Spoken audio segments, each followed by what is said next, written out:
Hello, everybody. Welcome to the first midweek marketing mix. This is James Dearsley here. I'm joined with a very, very powerful panel in front of me. So we've just been discussing an agreement behind the scenes that I've been paying them with bitcoins, or as Ronnie Bincer likes to call it, the chocolate coins with little gold wrappings around them. But we've got a great panel in here, and just to give you sort of a brief synopsis of what we're doing. This really is a show about getting the best guests talking about the most up-to-date material in terms of Google+, other social platforms, content marketing, SEO, video hangouts, video marketing, just to give you, probably as marketeers, I would guess, the best overview of what is new and exciting out there. We get thrown information all the time, and hopefully by getting the best guests in front of you here on the film strip, we can sort of bring it all together and give you the best information quickly. So that's the idea. Now, most of the guys on here and girls, sorry, Kath, we should know. So what I'm going to do is I'm just going to bring them in one by one to talk about sort of their speciality and what they think's new. So what I thought we'd do is start off with Martin, if that's all right. Hello. Yes, that's fine. You're just going to let me talk for? I'm just going to let you talk. I'm just going to let you go into it and just talk about everything that you're doing in terms of what you think is new and exciting out there in terms of Google+, because I suppose that's where your expertise lies. Okay, so the new and exciting, I'm going to give you a website address. google.com/business. This is the new, people thought I was going to say plusyourbusiness.com.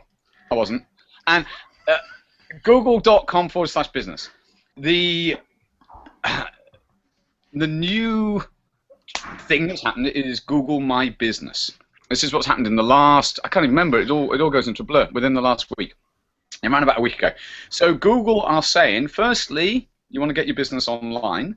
You want to treat your Google Plus page as integral, really, to either connecting it back with your website or to your location on maps. And we're going to make it simple for you. If you've got a storefront, or if you're in a location, and then you're going to have a page which is going to have a little icon, a little pin on the map, and also reviews that people can leave you reviews and have customers then engage, and you know who they are. You can go and interact with them, which is great. Or if you're a brand, that's the other type of page, then you don't have that physical location, but you still have a lot of the functionality, including a new insights dashboard, or certainly more functionality in relation to the dashboard, and also the Google Plus function side of things, which means that you've got social and you've got the ability to see who's interacting with you. So if somebody adds you into Circles very much contacts, and if people add you in, you can go and have conversations with them. So this is going to be a very personal way for business to be done on the web. So if anyone's got any doubts about starting Google Plus or that Google Plus is going anywhere, it's really not. Go to google.com/business. Google are committed to Google Plus because Google Plus is Google. It's the next generation of Google. It's the future of Google. We're going to hear from David Amerland soon about Google Semantic Search. I'm sure when you understand what is going on, you'll see that you want your business on there because you want it to be found, and you want to find the people who love what you do. And when you find those people, they'll start to spread the messages. And that's really where the social aspect of Google Plus comes in, because people can really amplify your content and help you get better search results and a greater reach on the content that you're putting out within the social aspect. Just to bring that in, Martin. Yeah. It's been a busy week. Yeah, I'm just going to screen share this. This is what you've mentioned, hey? Google.com/business, right? It is. And this is the latest thing. And if I'm correct, they're just trying to make it all simple and bring it all together so that people who perhaps don't understand Google Plus as well as we all do from a business perspective can actually sort of hopefully make some sense of it, right? Yeah, I mean, what we've got to realize is they've brought systems together. They've had maps, they've had Google Local, they've got Google Places, they've got Google Plus, and they've got the brand pages as well. And what they're trying to do is bring it all under one umbrella, which is pages are about business.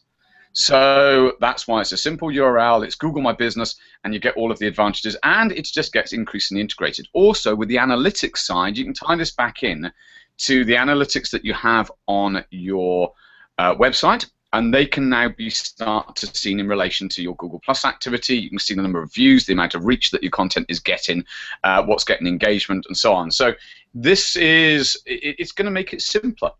And this is what Google do, but it takes time, and I think that there have been challenges sometimes with the different types of pages and what people wanted to change them and so on. This is a simple approach to make it easier. So, it's one of the things I think over the last couple of weeks I've had immense frustration when working with business clients in terms of when they have their a local sort of business pages set up, and then they have a Google Plus page, and there was this intense frustration for an awful long time of trying to merge the two together and getting intensely frustrated about it.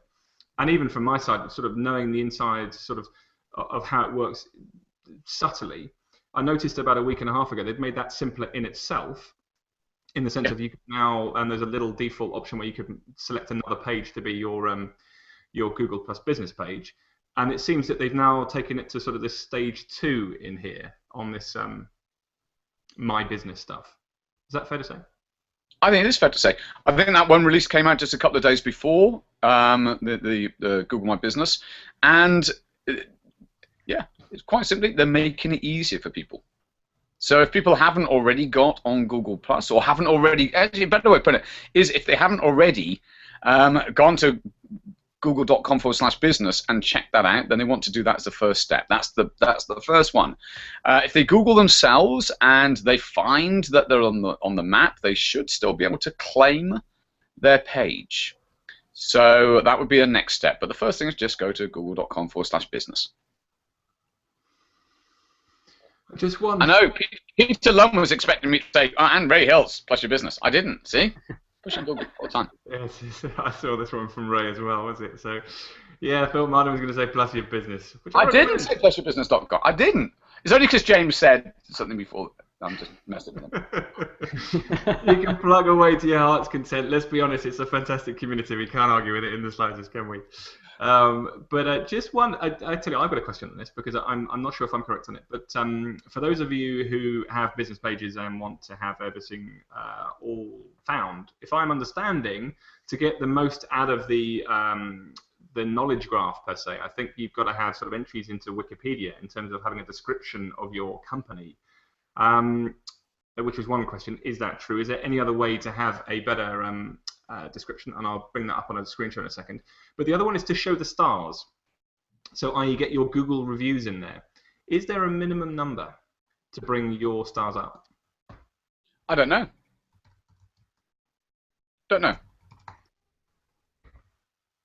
You expected more from me than that.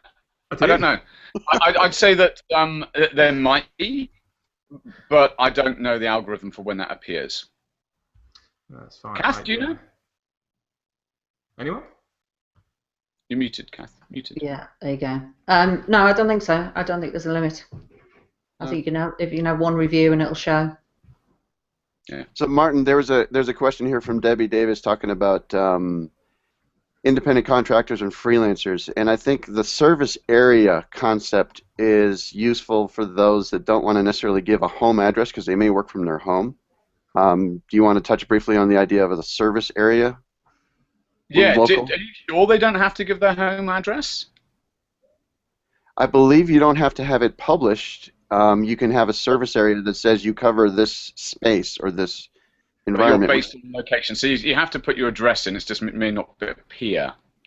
Is that what? Yeah, it's just a little tricky for those of us that are digital service because the entire world is our service environment, and so that's where it gets why the brand page thing. That's always the question: is should you be a brand page or are you servicing an area?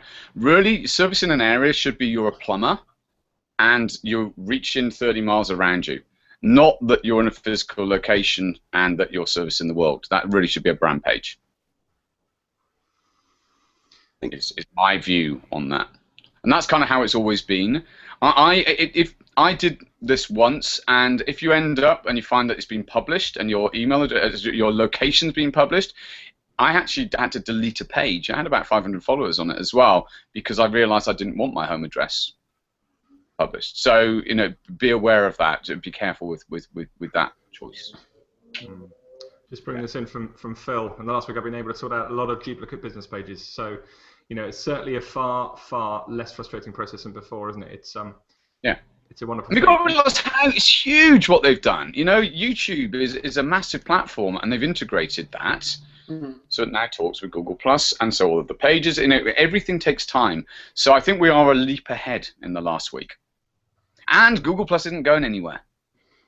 This is the thing. Yes. So if people are waiting, I had somebody come through to me today going, I heard rumors that maybe it was kind of like, it's not going anywhere. The longer people leave, it's been 3 years already, the longer people leave it, the harder it will be when they really want to build up their following and relationships and so on. So. And let's just bring on something which I mentioned earlier on about the, this is what I mean in terms of the knowledge graph and the publishership side.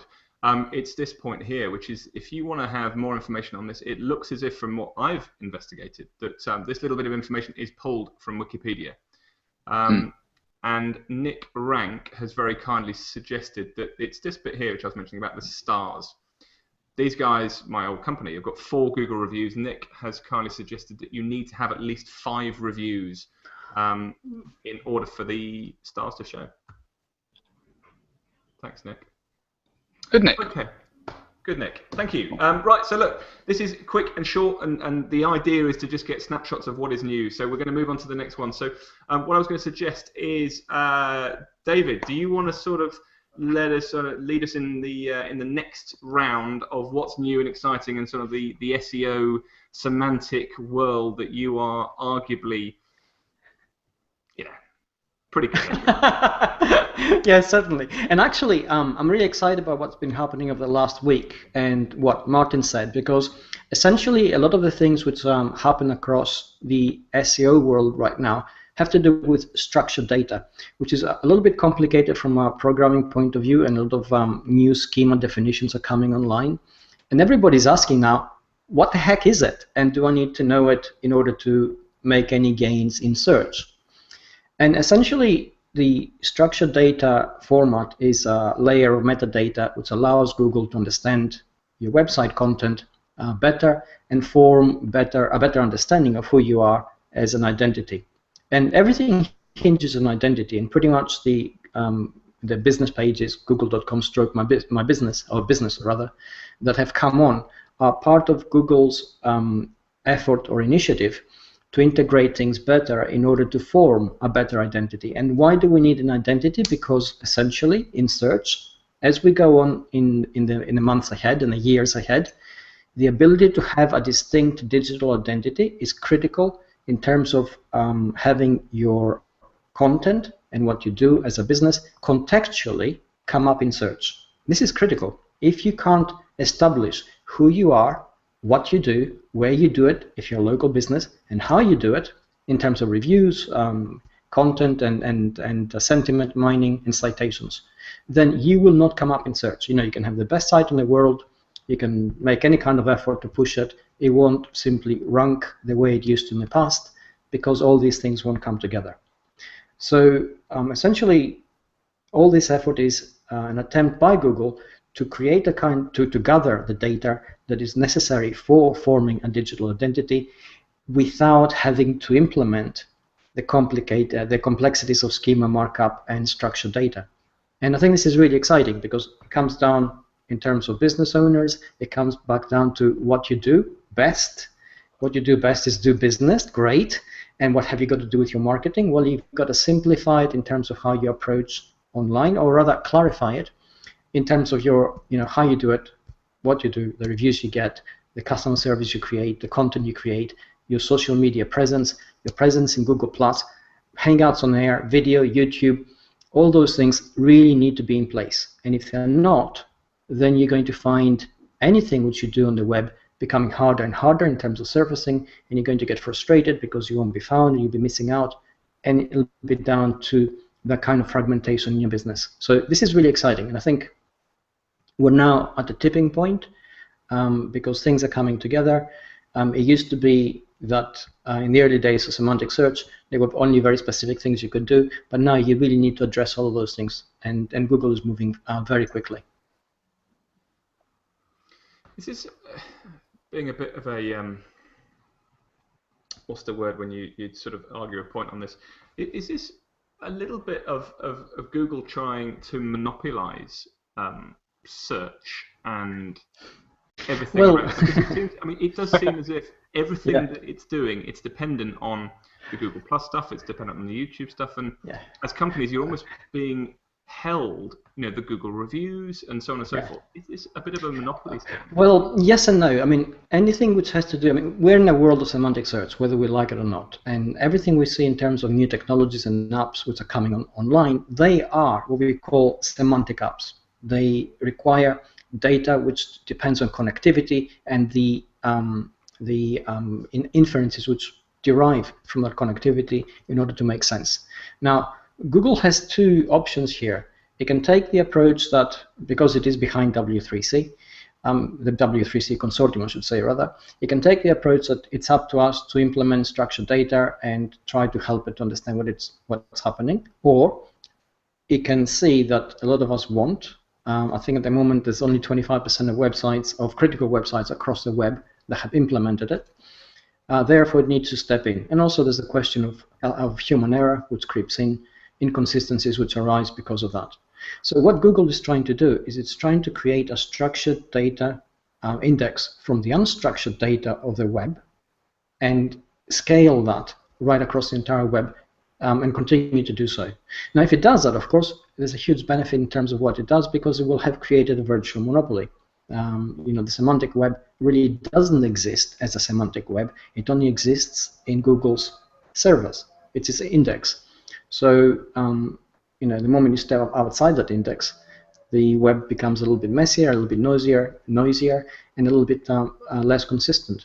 So yeah, in a way, it is creating a virtual monopoly by providing a service which is relatively unique to what Google does. And it's by doing so, by having such a huge lead in front, ahead of competitors, it's basically cutting out Bing, which is the only other search engine that's hoping to do it, and certainly it's cut out Yahoo. So that leaves only 3 other companies which can hope to compete with it. One is Amazon, which is of a big concern to Google, simply because within the Amazon environment, there's a lot of e-commerce taking place. We use search to actually make purchases, and Amazon is a very strong competitor because if it looks successfully in that environment, it is implementing smarter and smarter technologies to help us make those purchases in an easier way. Therefore, the question comes up, why do you need Google if you can just go into Amazon and make a purchase straight away? So Amazon is the main contender. The other one is Apple, which is trying to basically carve out its own data silo and keep Google out and keep all of its customers in there. And the third one, of course, is Facebook, which is trying to do almost the opposite of what Google is doing. Facebook has an environment, and it's trying to create all the different bits and pieces in it. It's got Instagram, it's got a messaging service now, it's got a chat service, it's got a video service, and it's trying to actually make them work. Google is usually, Google has the opposite. It had all the different pieces in place, and it's creating the unified environment through Google+. So basically, these two companies are heading towards the same space, but they're from opposite directions, and for the same reasons. So this is the picture as it's shaping up. Google certainly is way ahead of them, but we can't say that it will continue to be so. I mean, if it falters for any reason, its competitors are hot on its heels. James, can I jump in with a question? I already did, so here we go. David. Yeah. Facebook does not have a search engine. No. Well, Facebook made a mistake at the very beginning. It has a tremendous amount of data, but it never established any kind of disambiguation. This is really critical in search. So when you have two disambiguation. No, that's I'm going to explain that. I will explain that. If you say, for instance, my brother's a trained SEAL, okay, either he's a trained SEAL, the animal, possible, would not know, or he's a trained SEAL, the elite Marine service in the U.S. Army. And Google actually can establish that through a number of basically programming implementations that it has put in place from the very beginning. And they're far from perfect, but they work. Facebook never did that. So essentially, if you went to Facebook and you used search, it was a very poor experience and it turned many people off. The recoding of Facebook is an attempt to actually catch up on this. In theory, they could, because they're sitting on a mother load of data, and all they have to do is get on and structure it. But here's the problem. In order to do this, you need quality engineers. And the engineering pool you can actually draw from is limited. So Google at the moment seems to have most engineers, therefore it has a competitive advantage, so it's actually moving faster. And this is the planes and pilots problem. You have two opposing teams. They can have, both of them the same number of planes, more or less. Planes are the same quality, but they haven't got enough pilots. So really the limiting quality here, or quantity, are the engineers, and Google seems to have the edge. So Facebook may never catch up. I'll tell you what I think is interesting about Facebook, and this is 2 months old now, and Martin, you will know an awful lot about this as well, is their purchase of Oculus Rift. Mm-hmm. Because I think that was a very, very interesting and strategic move from Facebook to perhaps diversify. And Mark Zuckerberg has now sort of came out with a very famous quote at the time, which was, he's made a long-term bet on the future of augmented reality and virtual reality becoming a part of our everyday lives. And I am just wondering whether or not they're looking at a slight divergence of tactics in terms of Facebook becoming essentially a hub of everything, because virtual reality is not just about gaming. Virtual reality will be about virtual meetings. It will be about meeting people in a virtual space. Blah blah blah blah blah. Yeah. Well, that's a strategy that they have. I mean, if we look at the two companies, if we look at Facebook and Google, Google had search, and then it increasingly acquired or developed a number of other products which stood alone pretty much. Facebook had Facebook, and it had very few products that actually stood within that environment, and certainly everything seemed to try failed. Therefore, the strategy of each company now is for Google to build an environment which will encompass all of its different and very successful and until recently fragmented products into one environment. And for Facebook, it's to acquire more and more and more successful products which it can integrate into its already established environment. The reason each company is doing it is the same. Basically, if you have customers who work within your environment, then they very reluctantly would leave that environment because it means leaving essentially their data behind, usually, their connections, sometimes even their identity. So it's quite a wrench to move and work differently. And that's why they're working so hard to establish it. But we are in an environment, we choose to be in that environment because it allows us to do things, and allows us to do those things through tools. And here Google has an advantage because it already has the tools in place. Facebook is trying to put them in place. And this is where the Oculus Rift purchase actually comes into its own, because essentially by buying that, and they paid an incredible price for it, they deprived any competitor from taking it. They acquired technology and teams which had developed it, and now they have the potential to actually act on it, and everybody else is now slightly behind the curve on that one. But also, one of the pieces, the longer we're in an environment, like a Google or a Facebook environment, the longer we're signed in, the more likely we're giving free data about ourselves, which can then be harvested and then resold to marketers. Yeah, there's two things. Certainly, we're providing data, and that data is harvested anyway. But what happens with it? I mean, if you're in Facebook, certainly that data is used to connect you to marketers, and we can say that they sell it within inverted commas. Actually, they do sell it because they make a monetary gain from it. Google doesn't actually sell it as such, but it uses it to refine a whole number of other services, like search, for instance, and that includes paid advertising, so they make money from it in a slightly different way. And Google also has successfully monetized specific products. I mean, if we look at, for instance, Google Drive, because so much it's integrated into everything we do. We store so many things on it anyway that you begin to buy extra space and pay, $1.99, I think, $1.99 per month for 100 gigabytes. And a lot of people are doing that. So it increasingly finds other avenues of monetization. And I think the very long-term prospect is that search itself is going to change so drastically that Google will no longer be able to rely on it for the bulk of its money. At the moment, it's 95% of the money they get is from advertising through search. So they're exploring other avenues. Yeah. I think there's a couple of things here, just sort of concluding on this bit, because it's fascinating, and you get lots of bitcoins for your contribution, David. So what we've got, I mean, it's interesting, isn't it? We got Facebook have got Oculus, as Nazim has mentioned here. Amazon has drones. Yep. I think it's quite fun. You've also got, and I'm just going to try and just screen share this a second because I think I wrote this presentation recently about glass, and one of the big worries was glass has got an issue with looking at your right eyebrow all the time. And somebody showed me this one, which I just thought was funny, and I thought, Martin, you can probably share your experience on glass. I know you're a glass lover. But okay, look, thanks ever so much. Can I make a quick point there, James? Not about glass, but I think there's something that is almost a contextual frame around what's going on. The purchase of Oculus Rift ties into, if you read Stephen Levy's book called In the Plex, which is the main tome around what Google's doing, he says Google are building a mirror world. And this is something that people are often missing. So Facebook has got one of the tools that will allow people, because I've tried out Oculus Rift, and it allows people to enter into a space, and it feels like another world. So they've got that bridge in.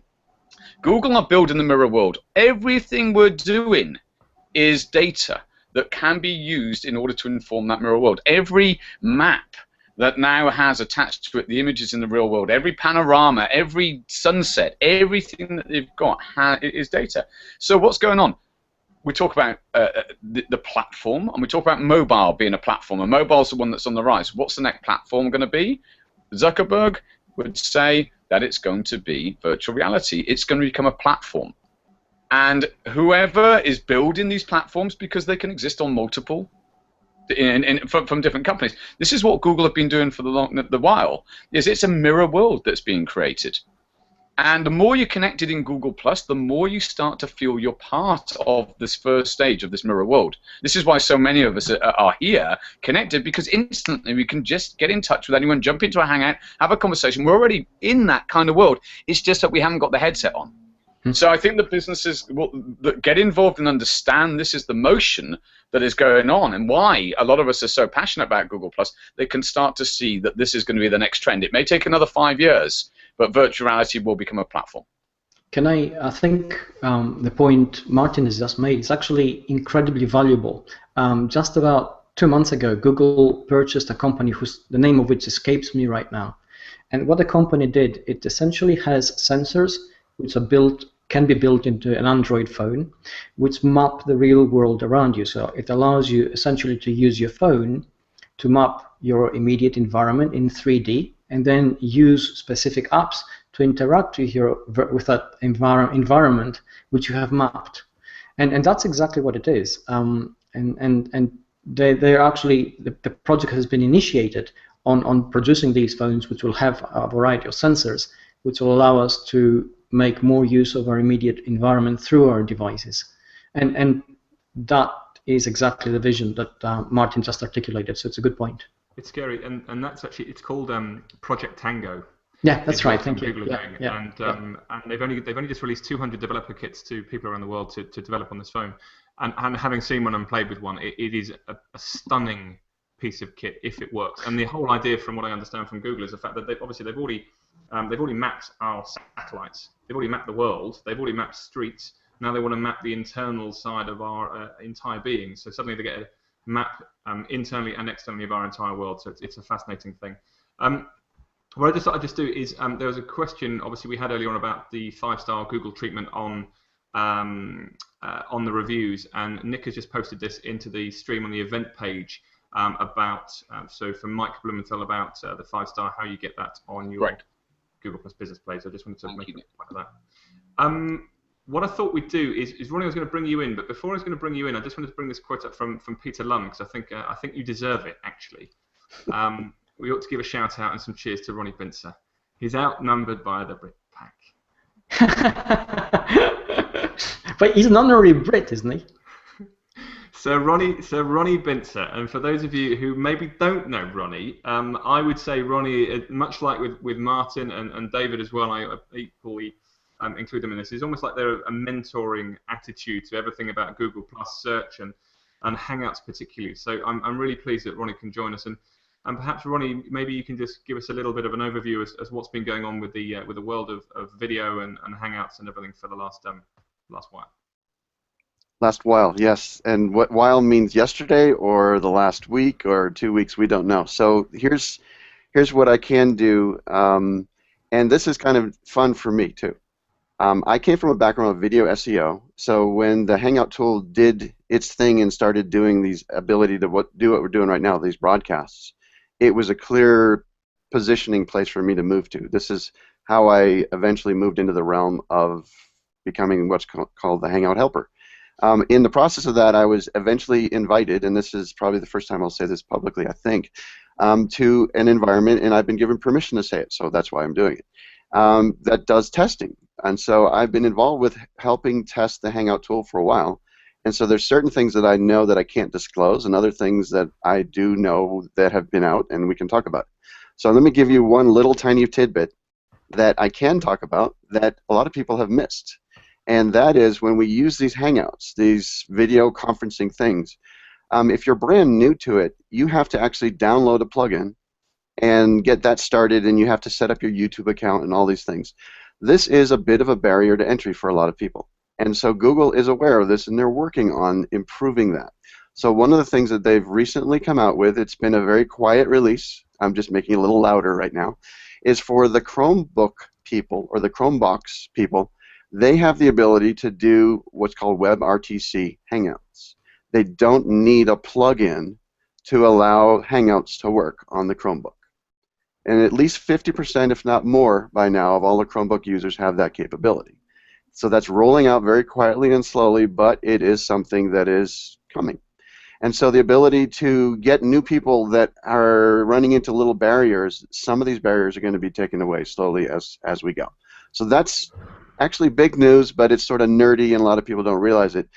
Bottom line is, a lot of the things that happen with WebRTC, which is just a format where basically the browser does the work instead of the plugin doing the work, it's taking away some of the strain from your computer. And so as a result, some of the quality of the Hangouts is going to improve, as well as the barrier is lowered to the entry. So even though it doesn't sound like a big, huge deal, it actually is a big deal, and it will eventually roll out to be more and more available. So with that said, some of the more obvious things that have happened recently with Hangouts, especially Hangouts on Air, the broadcast things that we're doing right now, is they are now letting us see the public view count, whereas before, for a long, long time, we were not able to see how many viewers were actually watching a Hangout on Air, or how many did watch the show. Now, it may take about 72 hours for the live view count and the recorded view count, recorded meaning after the show's over, and then people start watching the video, for those numbers to start mixing and mashing and becoming a total synergistic whole.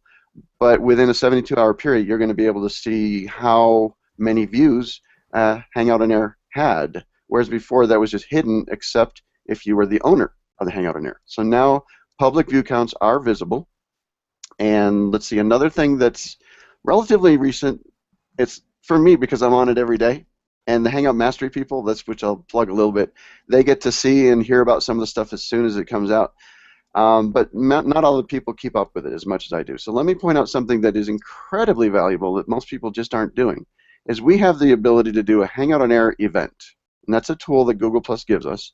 You get there easily by choosing the Hangout menu on the left side and choosing Start a Hangout on Air. It's actually starting a Hangout on Air event. Normally, you're just like we're doing today right here.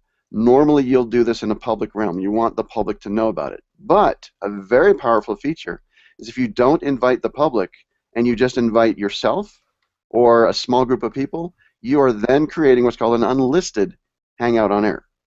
And so as a result, you're able to maybe meet with people that you've scheduled and create activities or create a video where it's very collaborative. I can reach out to my friend David Amerland across the ocean, and we can do something and create content that's done.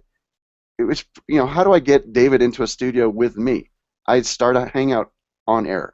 And if I don't want the world to see it while we're live, we make it an unlisted one. And then once the video's ready, I decide it's good to go, then I can now have content that I can publish. So it's not just these live shows, even though I love the live shows, but the ability to use the Hangout on Air tool to create your own video content that's collaborative with people across the world, to me, is incredibly amazing. And that's the unlisted side of things.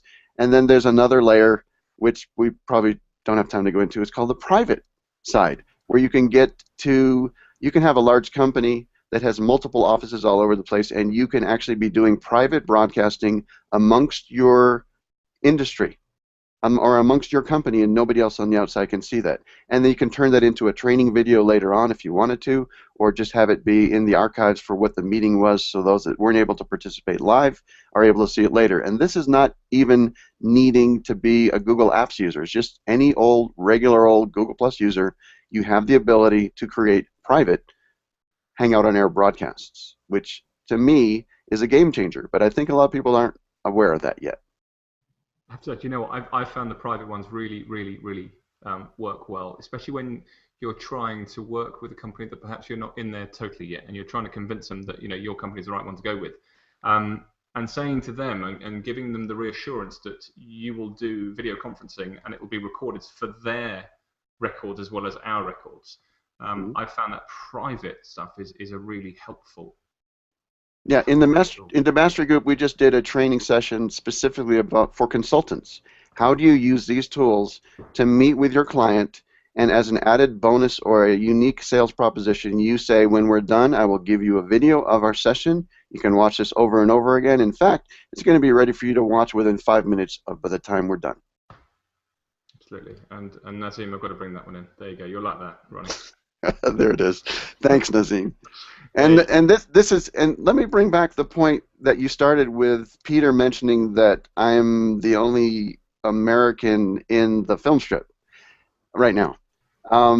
This is amazing, right? I mean, we can be anywhere in the world and be collaborating and bringing together thoughts and ideas and broadcasting this to the world. This still, it just still amazes me. I still have a sense of awe and wonder, even though I work with it every day.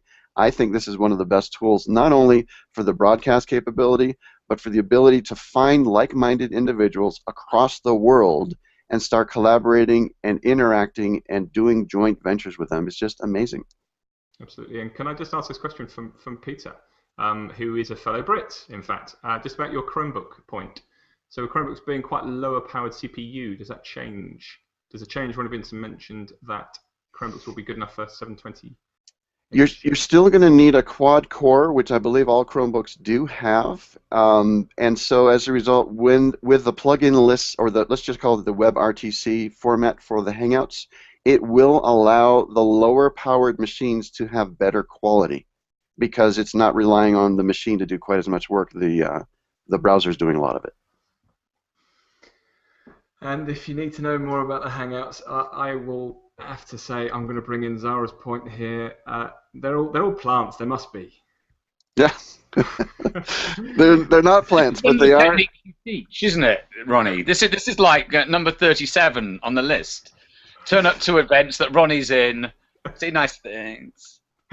There you go. But they are current members of the Mastery, and I think they're getting good value out of it. So I'm glad that they are happy with what they're getting. Ronnie, you're the best on Hangouts, so everybody should be listening to. I listen. You're the person I go to when I got questions about Hangouts.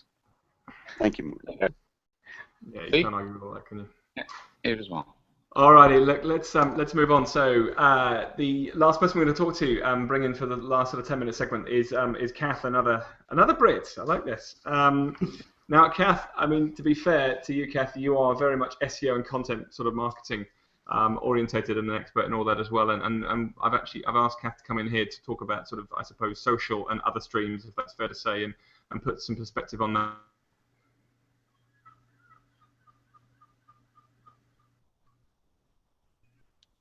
Sorry, James, you froze for me just for a minute then. I was saying how wonderful you are. Oh, and I missed it. Typical. This is typical.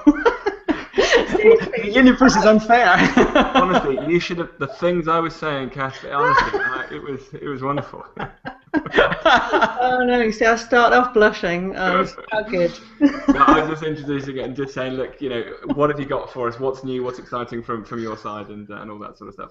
All right, well, I'm not as experienced as all these guys on here, and I'm really honoured to be in here. So I have actually done a little bit more preparation. So I've got a bit of a screen share to share with you because I am on the topic of other social media. So, I mean, I am a fan of all social media, but I'm a Google Plus fangirl at the minute. So, so I've been checking around, and what I want to show you is, let me see if I can do this, start screen share. Okay, so I'm going to do this really quickly because there's some really fantastic stuff out there that I would highly recommend that people look at. And there's a bit of a theme running through all of this because I think it's really important that people are very conscious of their target audience when it comes to social media and what they're looking to try to achieve. So the theme running through all of these things that I'm going to recommend that people look into is to really take a step back and think about why they're doing social media, why they're using the channels they're using, who they're trying to target, what's the point of what they're doing, and most importantly, how they're going to measure whether it's successful or not. Otherwise, you're just throwing stuff out all over the place and you don't know whether it's going to work.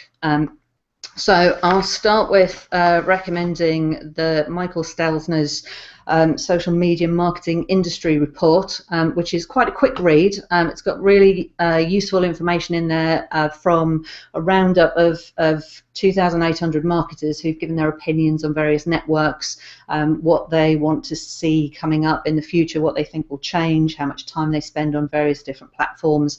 And it really drills down into B2B activities, B2C activities, and hints in there at some concerns about Facebook, of course, and concerns that brands are perhaps not getting the kind of reach that they were getting, and maybe that their Facebook marketing isn't performing as well as it could be. I'll post up all the links for these in the comment stream, so don't worry about getting any of these details. Something else to look out for is Simply Measured did a report on the decline of engagement on Facebook. There's some really interesting statistics in there, and a lot of people have picked up on that data and written about it, and that kind of interpretation and opinion on it is really quite interesting to read about, because I think everybody needs to be aware of their Facebook strategies and the things that are changing, and how that might affect them moving forwards. And actually this one, I want to give a plug for this one because I love watching these digital marketing answer shows that Mark Trapagan and Eric Engie do, because I think it's the guests they have on, but it's also the rapport they have together when they're chatting through and discussing whatever current issues there are. And I would recommend that people watch their show because they do talk about all the current things that are happening. And about 12 and a half minutes into this video, they have a discussion around that data that I mentioned in the earlier report, the Simply Measured report. And it's quite interesting hearing what they've got to say about what's happening at Facebook and what might happen in the future, and what people ought to be aware of. But the common theme through all of this really is knowing what you want to achieve and measuring the effect of your efforts, because no matter what you're doing, there's no point in doing it if you don't know why you're doing it. It sounds obvious, but it's quite common for people to get excited about certain strategies and content and social media campaigns and kind of just go running in a bit blind. So next one is this one. This was absolutely fantastic. I've actually listened to it twice because it's just brilliant. And this is David's show, Social Media Today, and this was on the topic of social media analytics and ROI. And David had Lee Smallwood and Amon Johns on there, and I think it was John Dietrich. I hope I've got that pronunciation right, but John Dietrich put this meme together because it was just so much fun. It was absolutely packed with actionable suggestions, strategies and tactics of exactly what to do and how to do it. It's far too much for me to summarize here, and I would just say go and listen to it. You'll learn a heap and you'll have a really good laugh. But the one thing that I would say that Amon pulled out of there was make sure you ask, what does success look like? No matter what your social media channel, what does it look like? And then you know what your objectives are. And if you know what your objectives are, then you can measure them. So last one on here is this one. I really quite like this. This was on Social Media Examiner. which is a fantastic site for really actionable content about social media, all different channels. But this one had 3 simple ways to measure your social media results by Rick Mulready. And the second one there I thought was just so simple and also genius. It's create a rating system for your social engagement. So basically you take your objectives and you turn them into numeric goals. So for example, there's a difference in value between a +1, a comment and a reshare. And a reshare is much more valuable than a +1. So depending on what your objectives are, if you give each of those a weighting, a numeric weighting, and then you count up the actual results that you get from all of the different posting that you do across all of your different channels, you can then measure the success of what you're trying to achieve against those objectives, and you can learn from it and you can do it better next time. And that really is my summary. There is one other thing that I thought was really quite cute. I like, oh, there's an Americanism. I like that.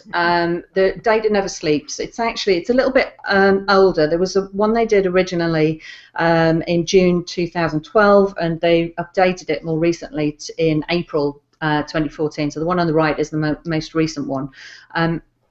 And I thought originally that they'd taken exactly the same stuff and updated it, and they haven't. Some things they've updated and some things are just completely different. But I thought it was just really interesting just how much social media across all sorts of different channels and platforms is just exploding everywhere. And so you have to be in the right places at the right time. But know your target audience, whether those are the people that you want to reach out to sell to, or people that you want to reach out to who are connectors, who are going to reshare your stuff and therefore get the eyeballs onto your stuff. Now how do I get back? I'm going to go here. Oh, you are still there. That's good. I just had an image that I might have been just talking to myself and everybody had gone because all I could see was my screen share. Okay, does that make sense? Is that helpful? Absolutely. Yeah. Absolutely. Stunned silence. It was. I saw that Data Never Sleeps thing. I'd seen it, and you sort of glimpse at it, and then you find yourself 10 minutes later still going around the circle as you're still looking at all the data. It's a fascinating study. And Kath, you mentioned Kevin Shively there of Simply Measured. I'm just checking here. On the 9th of July, we're going to be talking to him. I think they're one of the best data analytics platforms out there, and he's going to give us sort of a tour over Simply Measured and what they do, how they do it. Because it's one of the areas where I really I specialize in, and I just think there's a quote from a Dr. Peter Drucker, I think it is, who basically said, if you're not measuring it, how can you manage it? And so data analytics, especially social analytics, for me is becoming more and more and more important. So, Kath, thanks for that. That was fantastic, and everybody's saying in the comment stream that great content shares, Kath, and all the links in there. That's wonderful. Thank you so much. Good pleasure. Really appreciate it. Worth the preparation. Sorry? No, it's 5 minutes. It's worth those 5 minutes. Absolutely. Okay, what I was going to do is Phil, I hope you've had your fresh supply of cakes from Sue, and you've managed to get your seat down. So I hope that's been all right. And so I think we'll come into our final segment. Lior, thank you for waiting until the end. One of the ideas on this show is to have a special guest, as I mentioned at the start. Lior I think you're based out in Tel Aviv, if I'm correct. Lior, yeah, that's true. Which I think is a content creation site, and one of the what I think is one of the better ones out there. So Lior, why don't you give us a brief introduction into yourself and into the site? Yeah. First of all, I'm pretty excited to be here, the first guest of the show, so thank you for having me. Also, Kath mentioned Social Media Examiner, and I'm happy to see it because I often also write there, and I also think it's a great source for social media content, so I also recommend it. Anyway, I'm one of the co-founders of Sway. Let me just put back the comment stream. I want to see if someone is asking. Okay. So if you haven't heard of it, it's a content recommendation platform for social media management. So basically what we do is analyzing your community, your social activities and their reactions, their engagement, to understand what your audience is interested in consuming. You all go over your Facebook, Twitter, and LinkedIn pages or profiles, and we measure what you share on a semantic level. So if you share an article about whatever, about your business, about something in your industry, and people react better to it, they like it, they comment on it, so we understand that those people are engaging with it, and they are interested in that sort of content. So that what we do now is match you with the best content from around the web for you to share with them again and again. And I would like to show it to you. If I will able to do it, just let me know if it's okay. Just let me know if you see it. It looks like it's coming. Yeah. So this is it. Yeah, Yes, we can see it. Go for it. perfect. Great. So that's www.sway with the 2 Y's.co. I'm connecting with my Twitter now. I will show it to you just for a minute or two so you can get a sense of it. That's the platform. It's pretty simple. Divided into 2 major parts. Over here at the top, I don't know if you can read what it says, but it says topics match for your audience. So once we analyze your community, your social networks, we understand what you're talking about, and you can see what's a little bit more stronger. So I talk a lot about Google and marketing and acquisition. I don't know if you can see it, but that's it. As well as New York Stock Exchange and stuff related to that. Also my trending sources. So we basically take both also from where you share, what you usually talked about, and then over here at the bottom, you can see all the articles, the recent articles from around the web, from all the major sites and best blogs out there, just content that's related to your audience. So it will be really, really easy for you to find content, to share it, and schedule it for the entire day or week with your followers, with your fans on social media. The idea is like saving you time, doing the hard work for you, for trying to understand. I think Kate also mentioned it, like measuring the engagement, what works better, like what kind of content is working better with my audience, with my community. So that's what we do for you. And then we can just like, here it is, you can share it. So I got some articles about startups and 5 SEO trends, pretty similar. I can go to the article and read it. I can share it from within the app, pretty simple. We also provide you with suggested handles to mention on Twitter, some hashtags to expand the reach. You can share it to all the networks, Facebook, LinkedIn too, Facebook pages, groups on LinkedIn, LinkedIn groups, and you can schedule it basically to any time you want. It's a free service for 3 social networks, for 1 social entity, I like to call it. So you can get just for your own personal profiles or maybe for your business. And if you want more accounts, you can subscribe to one of our premium plans. Let me go back. Oh, yeah, there it is. So that's basically what we do. So you can just save you time when you're trying to interact and keeping your Twitter streams and Facebook active, and basically finding the best content to share, easily share it with your audience. We also provide analytics, so you can measure clicks and reactions. We have a Chrome extension, so you can share any article you find around the web, and more cool stuff. And I really, really like you all to join and check it out. As I said, it says here on the bottom, I think, on my screen, yeah. It says sway.co, and if you have any questions, I would be happy to answer. That's great, Leo. Look, thanks. That's ever so much for that. We're just going to say goodbye to Martin. I think Martin's off. I've got to go. Thank you for hosting. Great, and lovely to see everyone, and thanks everyone for watching. And good to meet you, Leo. Sure. Catch you all soon. Take care. Cheers, Martin. Thanks. Leo, no, that's a really great overview. Thank you ever so much for that. And just a sort of a point, I'll just blue box me. One of the things that I always appreciate is that you obviously set up email alerts, which will come to your email once a day, and you can go from there. And for those of you who are like myself, a lot on Google Plus, there's also obviously the links which you can then share from those articles which are generated as well. So you have the Google Plus aspect if you need it. And so yeah, that's fantastic. Lior, really appreciate you coming on and sharing that with us. So that's Thank you very much. It was a pleasure. lovely. Now, from there, really, I mean, we're coming to the end of this, really, and I just wanted to sort of say thank you to everybody. And before we go, Ilana says, thank you, Lior, from Dubai. There we are. So you have some big thanks. And Ronnie, I've got to ask you this question with the follow-up that you've written as well, which is, have you gotten used to the UK accents yet? Yeah. Yes, but I didn't know what Phil having cakes meant. Phil having, I think he just gone and prepared some cakes before the Hangouts to eat with his tea. You know, his pot of tea and a nice little cake to have. Cakes, meaning what I might consider a cake, you think? A fairy cake, yeah, like a cake. Cake, okay. Well, you know, a biscuit, for example, is a cookie for me, and it's not a biscuit you eat with gravy. In the States, we eat. This is part of the semantic challenge, right, David?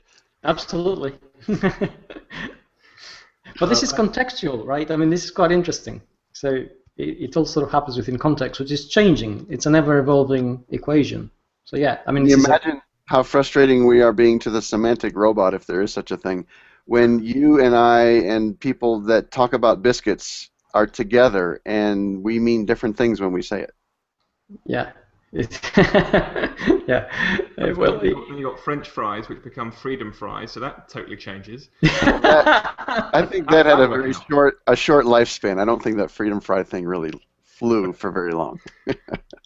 But then, I mean, I love this. You started saying brilliant and the term cheers. I think that's wonderful. Yeah. Well, cheers is a great way to sign off at the end of something you communicate with them, like when you're typing. Cheers. And you can't raise a glass, right? Right. Right. In the U.S., that would mean cheers to skull. Yeah. Skull. Yes, toast. Skull. A toast. We can toast our biscuits, but you wouldn't do that. Or the cookies. Yeah. All right, final things. Look, some great comments from yours, Kath. So, Phil, that's tonight's Apple TV sorted. Thanks, Kath Dawson. Ray has said, great resources. So, look, it was worth that effort. And I'm not sure about this. I think Peter's got this wrong here, which is waves big flag for Kath Dawson, rose between many thorns. I love Peter Lund. I love him. Sure. I think big shout out to my buddy. Shocking. And look, I'm gonna finish this by this with Andrew saying, look, really great show. Thanks to all. And just look, thanks to everybody. This was a first show. It's a bit sort of temperamental at the start from my side. So I hope you'll join me next time in 2 weeks' time. Guests to be announced on the film strip, but the special guest who will be joining us will be Grant Leboff, who is an author of now I think 3 or 4 best-selling books, all about digital marketing. I think Sticky Media, Sticky Marketing, Stickier Marketing are just 2 of them, which have always been in the top 10 for the business books. So he'll be joining us in 2 weeks' time, 5 o'clock on Wednesday, and that will be the 2nd of July. So I hope you guys will join me then. But thanks to you guys in the film strip. That's really appreciated. Thank you. Pleasure to be. Thank you. For joining us. Cheers, guys. We'll sign off ever so much. Bye-bye. Bye-bye. Cheers. Cheers. Cheers. Cheers.